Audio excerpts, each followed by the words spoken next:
Good morning. Thank you very much for getting up early. It's a pleasure to have you here. Parents' Weekend is a really special time. Of course, we thought we were going to have it in October, and because Hurricane Matthew came, and I can tell you I slept right over there, right in that corner. Hurricane Matthew came along. The good thing is that just before it hit the part of our coast, and it did a lot of damage on the coast, it bumped 15 miles to the east, and literally at the point where it was making landfall closest to us, it bumped 15 miles to the east. It saved us to basically 45 and 60 mile an hour winds, so we were spared the 100 mile an hour winds. Had it not bumped, we would have been in trouble, because many of the communities around us lost their power, and that's a reason that we really had to cancel, because there wasn't a lot of damage in Leesburg. We only sustained some damage to the chopping block, but all the towns around us, some did not get their power back until Saturday night, Sunday morning. So that's the reason that we had to cancel it. We did not want to do that. But it's nice to be here in February. If you're from the north, it's wonderful to be here in February when it's a little warmer. I have 40 minutes, now I have probably 35, to talk to you a little bit about the state of the college. I try to keep the faculty and staff updated on a monthly basis. We have a President's Community Forum. I try to keep them updated as to where the institution's going. I give them the overall strategy that we're trying to accomplish. And in the end, I try to provide the details as to how we're making progress on those areas. So this is, I guess, your annual report in a way. I'm going to warn you, I am visually impaired. Many of you do know that. You're all kind of shadows to me. And unfortunately, what is going to be up there is a shadow, except I know that they used my picture, and hopefully that's the last time you'll see my picture. The reality is I was brought to the institution 3.5 years ago with 3 fundamental goals of the Board of Trustees. One was to continue to create a rigorous undergraduate institution exclusively devoted to our mission, which is serving students with learning disabilities, ADHD, other learning differences. 22% of our students are on the autistic spectrum.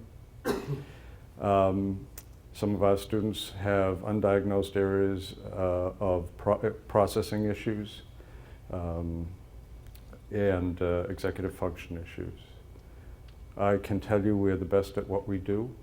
We have a lot of tweaking to do, which many of you probably know through individual circumstances, but as things go, this institution is everything I thought it could be and was and more. And it all evolves around the model that we have. The second goal was to create an institution that could be sustained in perpetuity. We are the best, and I believe that this model, unless it's duplicated someplace else, we will remain the best. But part of this is to sustain this financially. I was just up in Washington. I had been the chairman of the board of the National Association of Independent Colleges and Universities. It represents all 1,200 private colleges and universities in the country. In 2005, 2006, I was its chair. After I left the chairmanship, I chose not to go back, partly because my wife and I had moved overseas, but really I thought that I had had 14 years of hearing about policy, so I kind of stayed away. This year I decided to go back. We certainly have fundamental change in the policy direction of some of education, and so I wanted to hear about that, but also I wanted to see what the status of private higher education is around the country. I have to tell you that I had a friend come up to me at the reception. It was about 500 college presidents. We're a very boring lot, so there were about 500 college presidents there. And he said to me, George, it sounds like 10 years ago, doesn't it? They said, no, the issues are deeper, and they're more fundamental to the institution. So I will tell you, this institution has had 71% enrollment growth. We have turned around the finances of the institution by $1 million. We now operate on our own without any line of credit. We still have debt because most of these buildings were built on or created on mortgages, but we are increasingly sound. And I'm afraid that much of private higher education, unless you get to the Ivies and some of the 50 institutions that have these large endowments, things are very difficult, particularly up in the north, the mid-Atlantic, and the Midwest. And it's even hitting here in the South. If you take a look at the state of Florida, I thought when Oksana and I came here, I thought this was going to be a very robust higher education environment, because this was the Sun Belt. And with the Sun Belt, a lot of people like me don't like to be cold during the winter, and so I really thought that this was going to be a very robust higher education milieu. The truth of the matter is that over the past 5 years, enrollment in private institutions has only grown 3% over that entire period of time. In the last 3 years, we've grown 71%. There's an important feature of this. You know, I'm never going to get to these slides, by the way. I don't know if I'm telling you what you'd like to hear, but anyway, the truth of the matter is we are going through a period of controlled growth. But the institution has become increasingly popular. I've been through this once before in a presidency. And the idea is, once you become known, and once you become popular with students and families, you cannot let the top pop off. You can't just keep growing. You can't overgrow the institution. So in the end, this institution will be about 450 to 500 students. Right now we're at 309. When I came, we were at 186. Next year we'll be at somewhere between 340 and 360. I think that we have a very difficult admissions task this year. We are 40% ahead on applications from last year, and last year we had a strong year. And we only take 58% of the students who apply. We want to make sure. I was just talking to a parent, and I've held this position for all my time in higher education, which, as you can see, I've been in higher education a long time.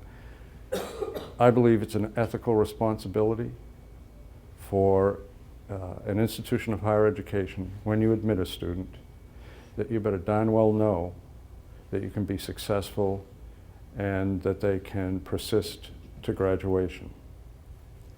And it's why we're at 58%. Our admissions system is a bit different. We really look at the student, at the issues that they've had.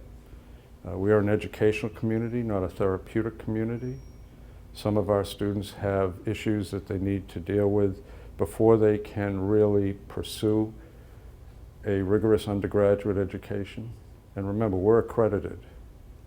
We're accredited just like the University of Florida, just like Stetson. We have to meet the same fundamental academic standards.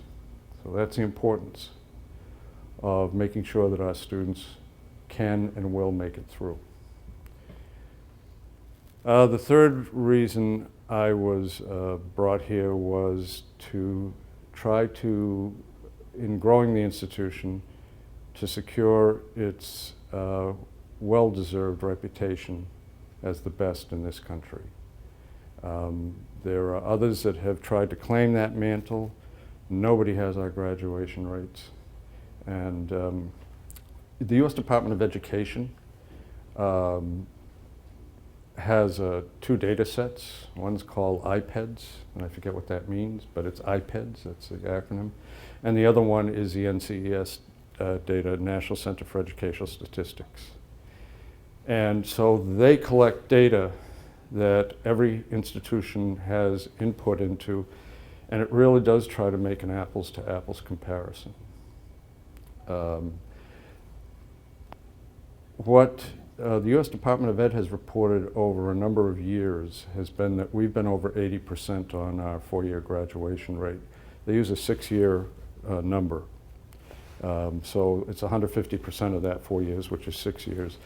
And what they try to judge is an incoming first-time freshman.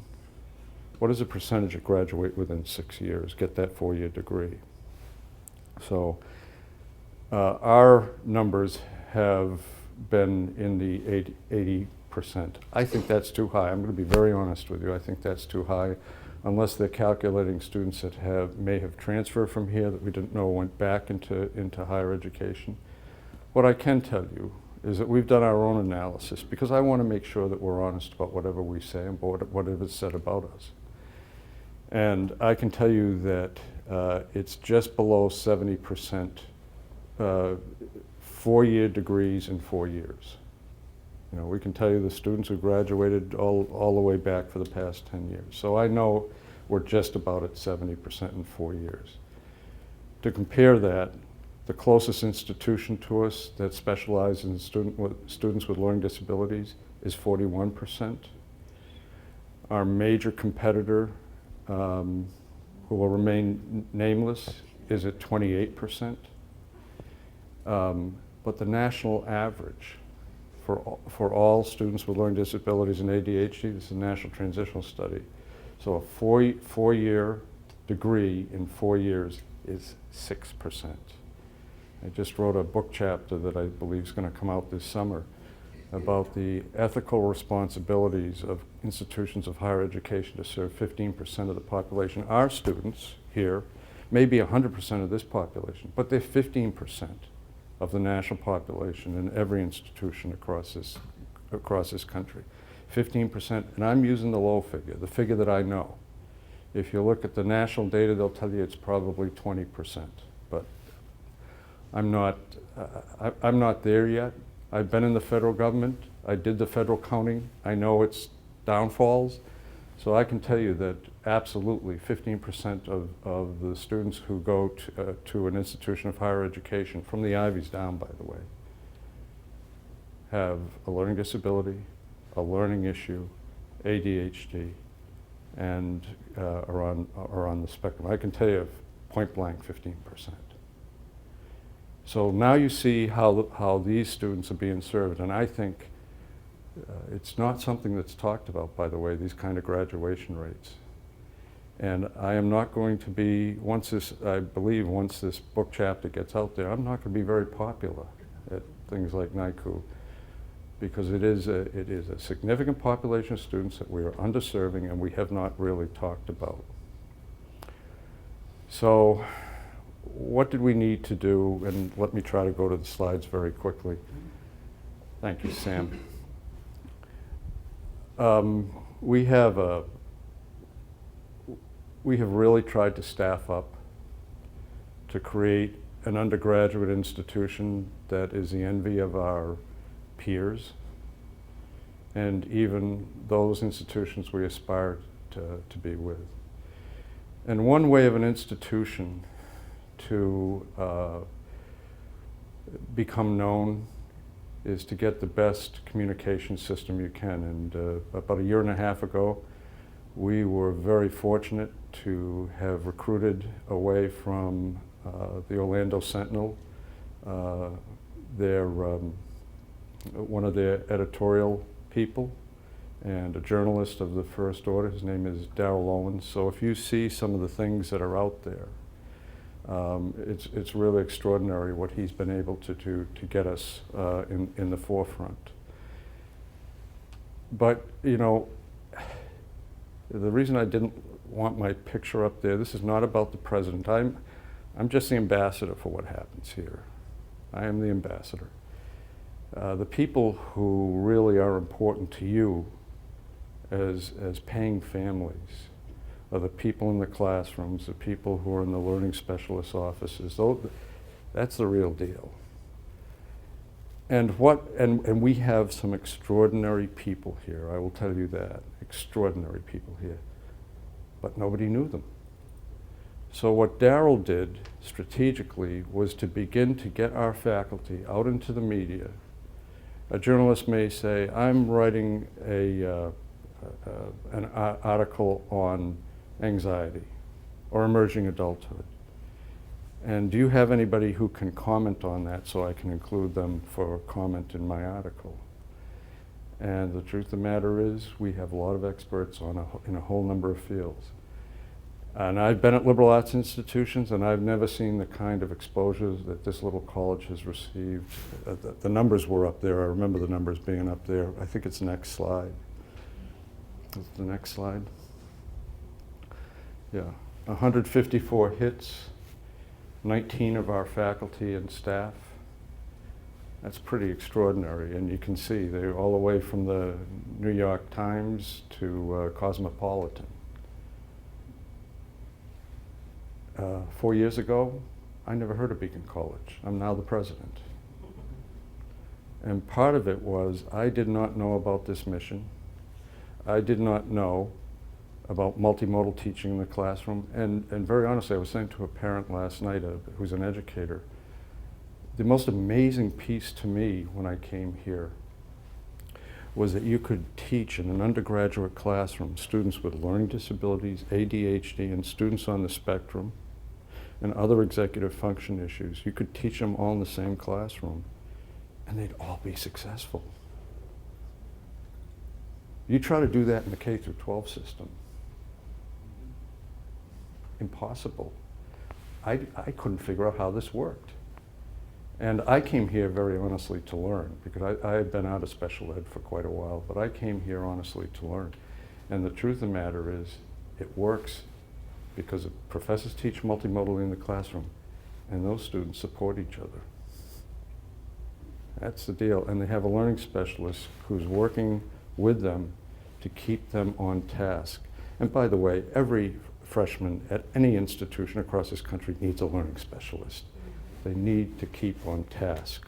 They need to get the habits of good studying, because they do have some freedom here that they're not used to, and that's one of the things that we really need to work on, as well as the one major issue for our students is self-confidence.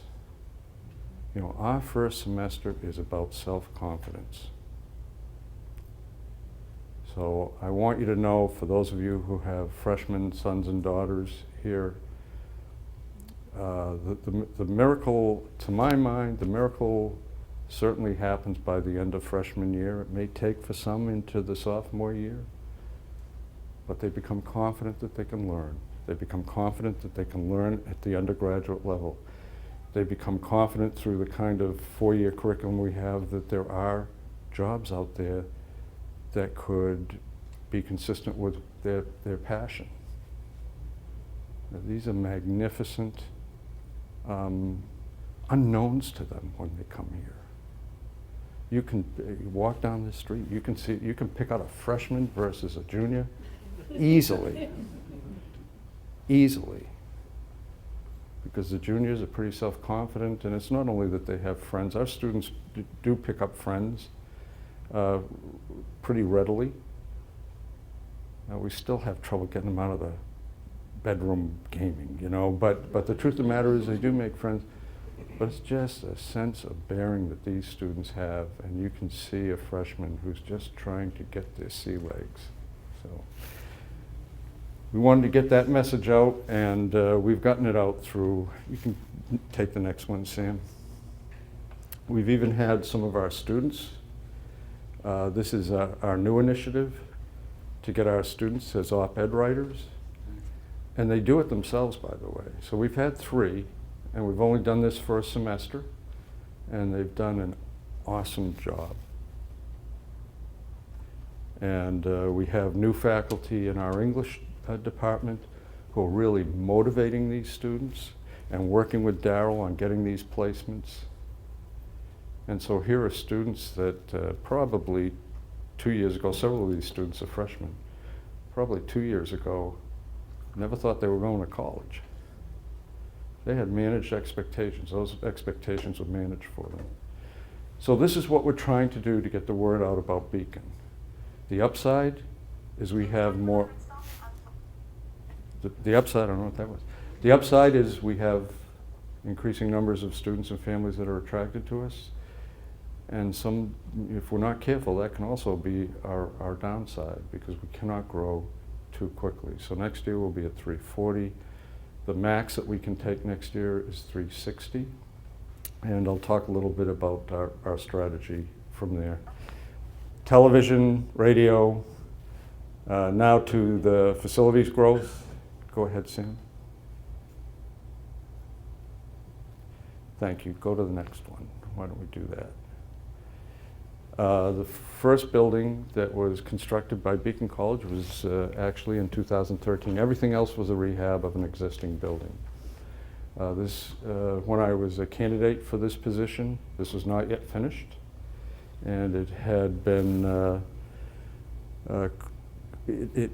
it's been built over the site of the first administrative building that was here, and it really was not in any kind of shape to be an administrative building or anything habitable.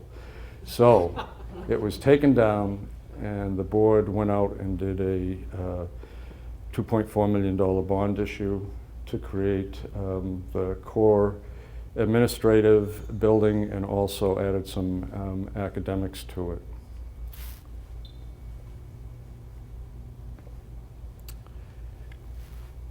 You know, this all kind of melds together. I've been here about 3 months, and the city of Leesburg heard that, I think they heard that there was an entrepreneurial president, read that crazy, who had come to Beacon, and they had this railway station, which is 105 years old, and they wondered if Beacon would have any use for it, because it was just lying fallow, and they were putting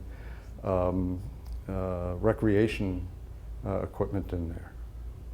So when we finally did take it over, by the way, we gave away tons of softballs, unopened. I mean, just the amount of things that we gave away in there. It was full of black mold. It was 105 years old. It hadn't been used in 35 years.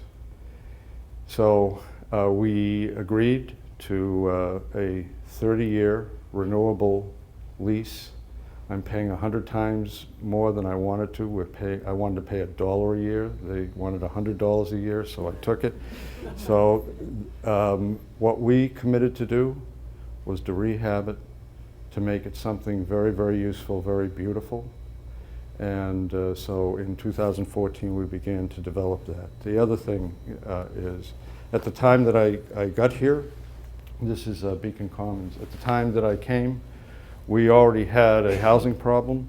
We had 32 students already pushed off campus into apartments that the college leased, and we were paying $15,000 a month for that, which, you do the math, that's not a very good deal. And we needed to find a facility immediately for our growth, as well as for the students that we already had. And so this is Beacon Commons. It used to be an apartment house. And the idea here is to almost build a kind of a sanctuary environment for students. And it has worked. We still need to do more programming there. And I think we're really getting our sea legs on it. And so for its purpose, it is a very good housing complex. Some students prefer that housing complex because they kind of feel like they're away from the hustle and bustle, and that is fine, and that's really what it was for.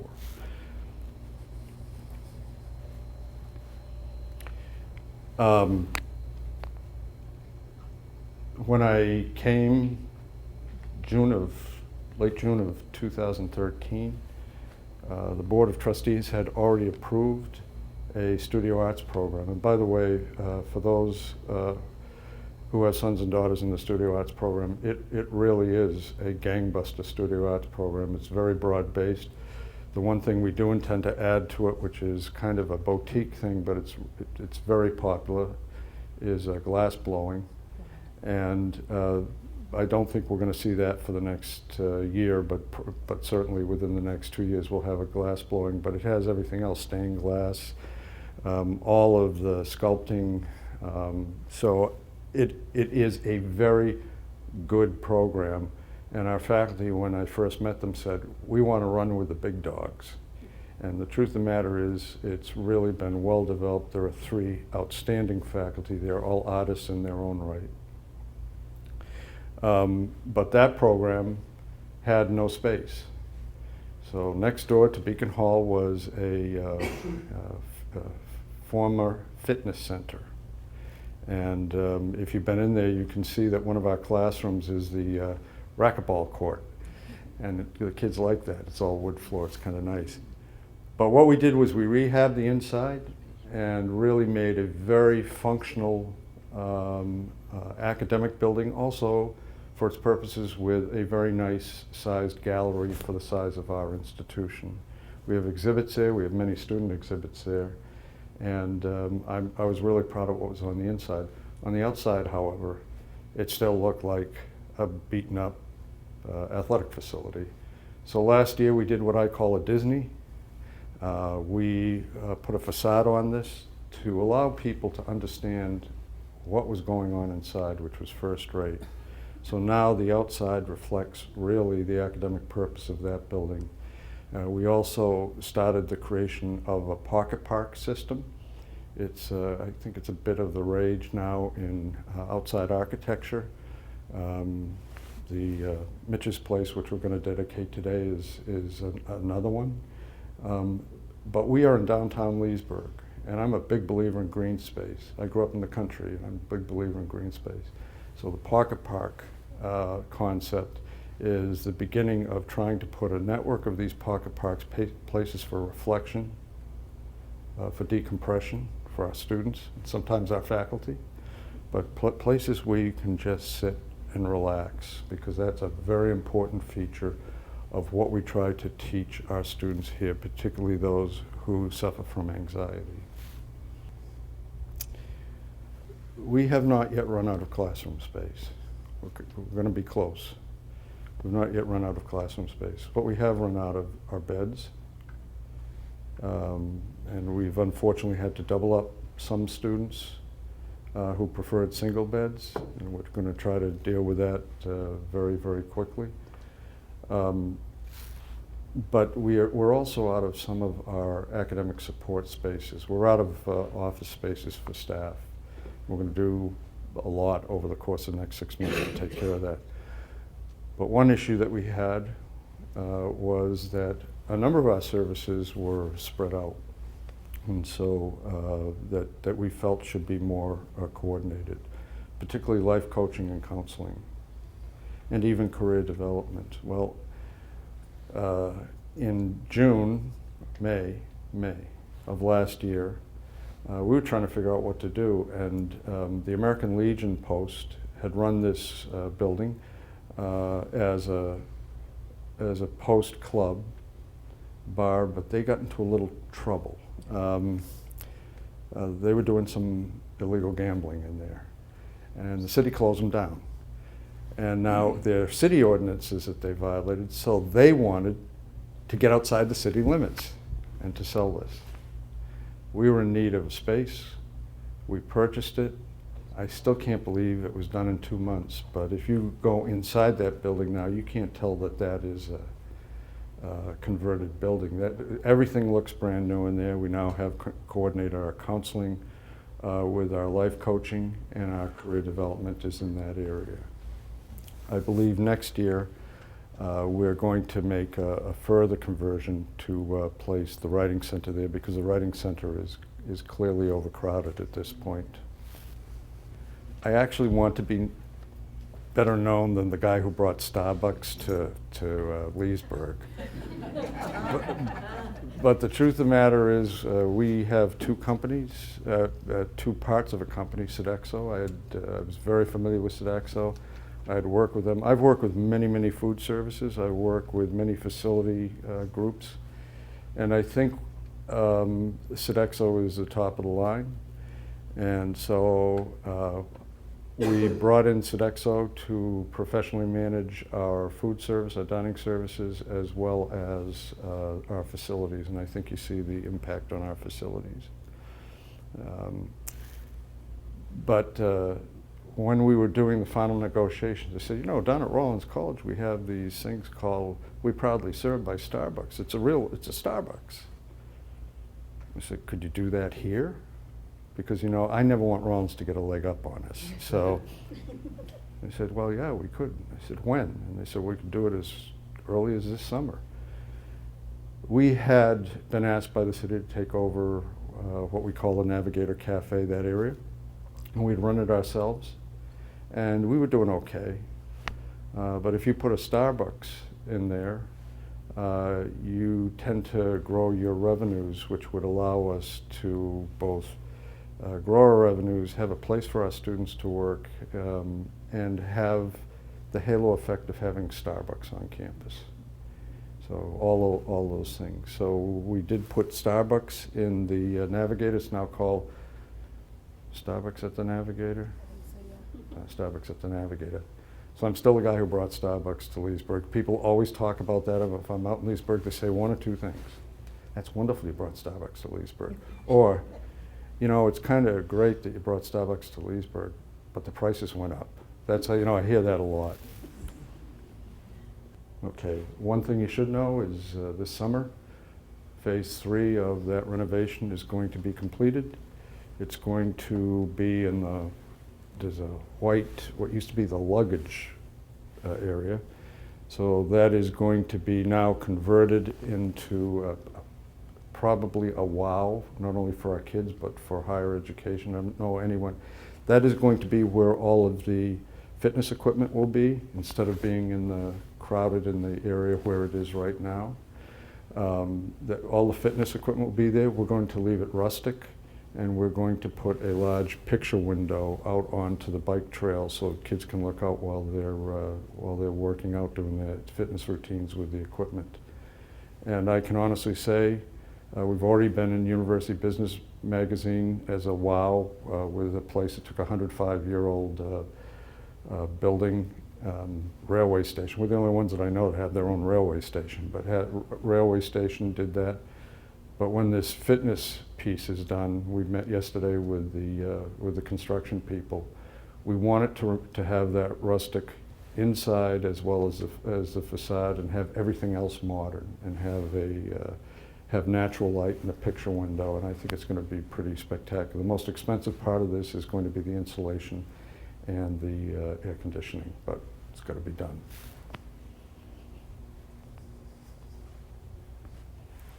Go ahead, Sam. Go to the next one.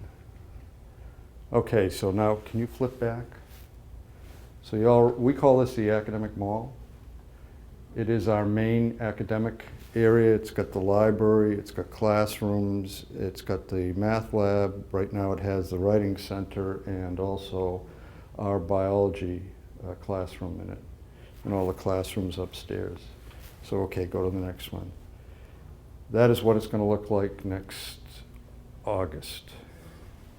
We already have the money for it. We were given 2 very nice grants by the Fogg Foundation, which found us through the media, through our stories. And the Rogers Foundation, which is a Leesburg-based foundation, which really wants to improve Leesburg. And this part is a Disney, with the exception of the changes to windows. So a lot of the window walls are just shot because it's an older building. And I say August because I told the construction people yesterday it will be done on August 15th before the students get here. Now, I told the same company that last year, and it was on this building, and if you came here, it wasn't done on August 15th. But the truth of the matter is, I can take a month. I think our students can take a month if we can end up with a product like this. The other thing that is there are 2 other things that are part of this project. One is, you know, we have an anthrozoology program, and we're one of the first 3, if not the first 2, to have a major in anthrozoology. Right now, it is very popular. It is the rage out on the admissions circuit because it melds anthropology and zoology. And our students, we have 2 very good, young, dynamic professors in that area. but it is really going to develop, and we can't overgrow it, but it's getting close to capacity at this point. We are taking where the writing center is now, and we're going to devote all of that to the sciences, which will be right next door to the math lab. So you have math and science next to each other. And then we'll move the writing center down to the Compass Center. But this building, or this series of buildings, also has many of our major classrooms. And one of the things that really struck me when I came was that the second floor is inaccessible. So part of this project is also an elevator to make this building fully accessible, because although our plan is to put in a new academic building to kind of be the core academic building here, Beacon will always have this. At 450, 500, we have to have this building. So let's take care of it now before we build a new. So that's what it's going to look like. Is that it? Wow, what time is it? 20 to 10. 10 to 10? 20 to 10. 20 to 10? Okay, if you have 2 minutes, I'll talk about Prato, Italy. 3 minutes. 3 minutes? You got 3? I got 3 minutes. Wow, this audience is tough. So what happens when you get up early in the morning, right? We are going to build a new residence hall. It's going to be 74 beds. It's being bank financed. We're working with the banks right now. We're refinancing all of our debt, which is all mortgage debt. We're going to save quite a bit of money by refinancing all the various parcels. By the way, I didn't know it. Beacon actually has 19 parcels of land. And it's really kind of a scattered campus, and what I'm trying to do is to try to pull it all together, and it will end up probably being a U shape when it's all done, because we can't get right in the center of it. There are some ongoing clean businesses, but ongoing businesses that I don't think we're ever going to be able to buy out, I guess, displace. But we had it in our plans to have that new residence hall up and running August 15th, so that we would have 74 beds, single beds, for the new class of students and for returning students. The Friday before Thanksgiving, my wife and I were out in Arizona, and I got a call, and they said the civil engineers can't have all of the work done until like January, and we're not going to be able to get the building up in time. Now, I had always planned, because I believe that we need to push out the comfort level of our students. Slowly but surely, you push out the comfort level so that they can truly become independent in an interdependent world. So I'd always had this design that we were going to go to Prato, Italy. I had done work there in 2012. I worked with the University of New Haven, the president there, and they designed a really magnificent program.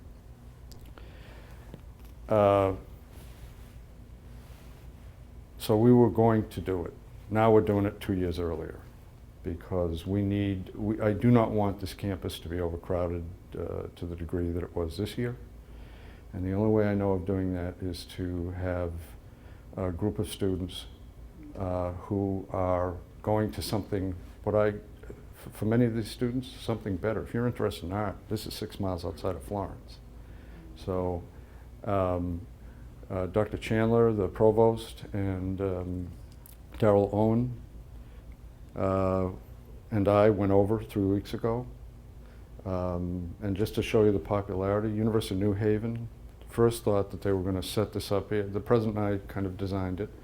Thought he was going to set it up so that he would have 35 of his own students, and then he'd be able to have students from other campuses. He can't do that.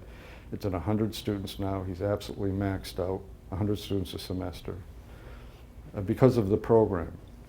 We cannot use the University of New Haven area.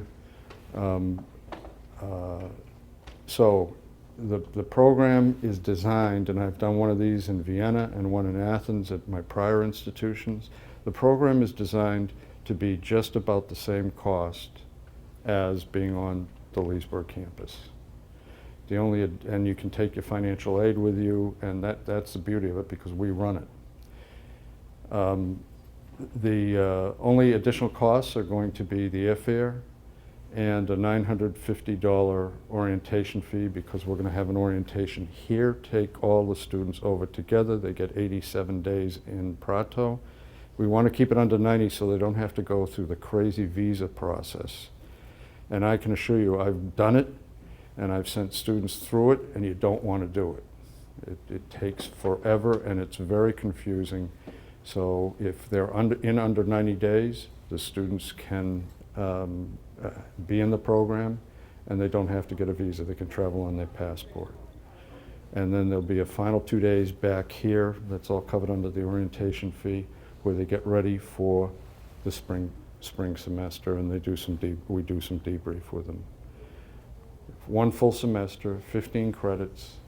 The beauty of it is they will live in the hotel that Shelley and this is for the first year. They're going to be living in the Giordano Hotel, which is inside this. Now, this is a medieval city. The reason that I think it's important for us is a lot like Leesburg. It's a kind of a protected area. It's not complex. It looks like a medieval city. It's got pavers, just beautiful old pavers. It's a very, we here haven't heard of it, but it's very famous to the Italians. 1 block away is the University of Florence facility for the Prato area. Our students will take their classes in there with our instructors, so they'll be at they can say they studied at the University of Florence. And then the meal plan, which we've worked out, is they can, and it's already been done with the University of New Haven, we know it works, is they can eat at any one of 25 restaurants. They get a breakfast, a lunch, and dinner voucher, and they can eat at any one of 25 restaurants. We eat at 5 of them, they're great. And 19 of them are in Prato, 6 are in Florence if they decide to go into Florence. And the one other feature is they'll get their sea legs in Prato. I think we're going to keep it pretty controlled for the first 2 or 3 weeks. But they can go into Florence, and you get on at Prato Centrale, the main railway station right in the middle of Prato, and 18 minutes, I've done it. 18 minutes later, you come up in Firenze Centrale, which is Florence's main train station. You're right in the center of Florence, 18 minutes. Tuscany, it's further out into Tuscany, and it's really absolutely gorgeous. So that's the idea behind it. And that is why now, and that is why I wrote to you, and I have to wait to formally announce it, because I am a stickler for tradition, because that's what I believe we have to be here, even though we're a very entrepreneurial school. We need to be a stickler for undergraduate tradition. My Board of Trustees hasn't approved this yet, and they won't do that until next week, February 11th, and there is great excitement and enthusiasm by them, so I'm sure it's going to get approved. But we can't send anything formal out until probably February 14th. So that's the idea behind it. That's some of the exciting things that I think are going on here. And as I said, we aren't perfect. We have a lot of tweaking to do, but we're getting better all the time, and we're committed. We refuse to be self-satisfied, and we'll just keep moving on. Thank you all very much for being so patient.